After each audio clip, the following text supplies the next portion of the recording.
Welcome back kaibigan sa ating munting channel, Munting Rabbitry. Before New Year, meron tayong 5 blessings from this mother, from this dam. Yan.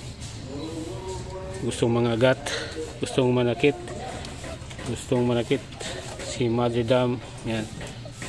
Ito naman, F1 palo pa rin to. Ito F1 palo, local New Zealand yung nanay. 5 ito lahat. Yan po. Ayan. Meron siya. So, local New Zealand ang nanay. Ito. So, tingnan nyo naman, local New Zealand, pero ang laki ano. Katatapos ng anak. Malaki pa rin. Tapos, ang anak ay 5. Yan o. So, kulay palo lahat ang kulay. Actually second time niya ng anak ngayon. Yung dati niya ay 3. Ngayon 5 na talaga. Ayan o. Gulat ako bigla. Yan po. Malulusog. So magandang blessing bago mag taon ng mga kuneho. Ayan po. Cinnamon na local New Zealand. Malaki na local New Zealand, nasa 3 kilos siya.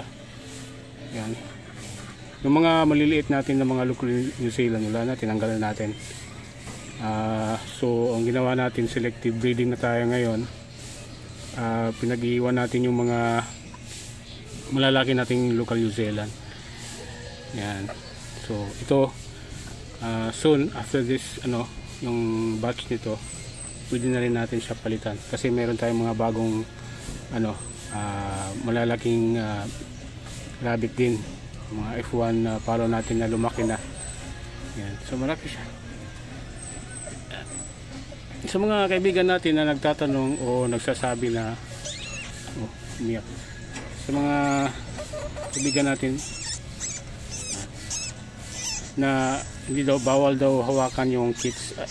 Actually po hindi problema hawakan yung kids. But of course, bago nyo hawakan yung mga kids, ay kilalanin nyo yung Mother Dam. Baka kasi ayaw magpahawak. Kasi meron namang mga Mother Dam na ayaw magpahawak. Ayan. So, magtatangka pa lang kayo na hawakan yung kids, ay ayun, galit na. Umuungol na. Ayan. So, ibig sabihin, ayaw na magpahawak. So, wag nyo nang hawakan. Kasi pwedeng mabugbog din yung mga kids. Kaya nito, talon ng talon. Kasi maliit din yung cage niya. Ito yung cage natin na pang grow out sana. Kaya lang kinapos tayo ng cage din. Kaya dito natin siya nilagay. Yan po.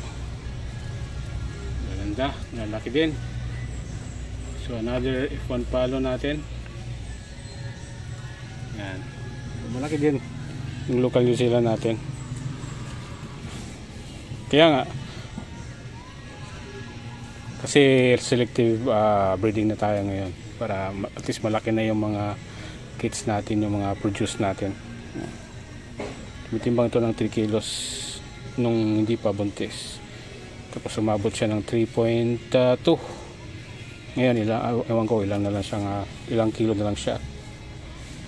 Ayan. Okay. Blessing. Ito naman si Gray. Si Gray hindi to siya gaano kalaki talaga. Nasa 2.8 lang siya. 2.8 na local New Zealand. Pero pwede na. Pero after this na breeding, pwede na siyang mag-retire. Kasi nga papalitan natin siya ng malalaking Mother Dam natin. Ito yung F1 natin na palo. 4 months old, nasa 2.7 na siya. Compare mo sila, halos magkapareho na sila. So 2.7, 4 months old. Actually next month mag-5 buwan na to siya. Yan, palong palo. Mukha palo pero maliit. Ibig sabihin may dugong local New Zealand talaga. Yan, tingnan natin yung balahibo. Umayos agad ganda. Yan. So siyempre hindi naman lahat ng mga F1 palo natin dito may ganito ka quality may mga medyo hindi maganda rin. Yun ang didispose din natin, kinakate din natin for meat. Ano, parang F2 o F1 lang to. So 5 months pwede na natin to pakastahan, kasi mga madidam natin dito 5 months pwede na, as long as titimbang na sila ng 3 kilos. Yan, kinagamit na natin sila for breeding para at least magamit agad, kasi baka madisgrasya pa, wala tayong magawa. Kaya ginagamit na natin siya after abot siya ng 3 kilos.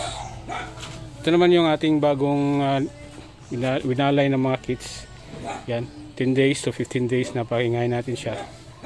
Ayan, pwede na siya pakastahan ulit. At good thing, meron na tayong available na PB Cali. So soon magkakaroon tayo ng F3. Yan. Ito naman yung isa nating F2. Silipin natin yung tattoo. Yan. Kung kilala mo yung code na yan, I'm sure alam mo kung saan yan galing. Pero breeder age na siya dumating dito sa atin. Yan o. Kaling-kali. Laki. Nasa 3.7 siya ngayon. Hindi ko siya na-diet, pero pinakasana natin ng pure Cali natin. 3.7 siya ngayon. Bigat. I'm not sure kung mabubuntis siya, kasi medyo malaki siya at medyo mabigat. Sana nga mag-take. Ayan, tatlong tumba naman si PB Cali natin. Yan po. So yan po mga blessings natin, yung mga kits natin nandiyan, no? Yan ay yung anak ng H1PS 100 at upgraded Cali. Ito naman anak ng Palo sa local New Zealand. Ito yung mga kits natin na anak ng H1PS 100 pero local New Zealand yung nanay. Yan. So marami tayong mga kits na pwede natin gamitin next year. Yan po. Yan.